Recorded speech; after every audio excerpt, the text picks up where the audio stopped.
Hi అండి. మా అత్తయ్య మావయ్య వినాయక చవితి రోజు గుళ్ళో పీటల మీద కూర్చున్నారనమాట వినాయక పూజ కోసం. దానికి కావాల్సిన ఐటమ్స్ అన్నీ కూడా మేము ఇలా రెడీ చేసుకున్నాం.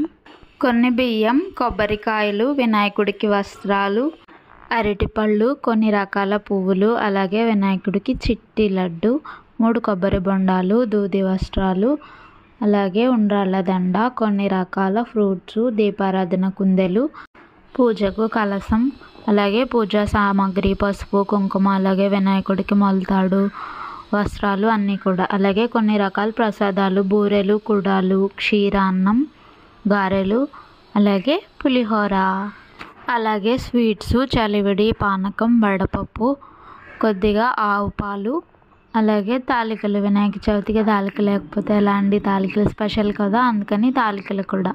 ఇలా అన్నీ కూడా వినాయకుడి పూజకి సిద్ధం చేసుకున్నాం అన్నమాట. ఇగో తాలికలు, అలాగే గరికె దండ, నిమ్మకాయల దండ కూడా గుచ్చేసాం. Thank you for watching.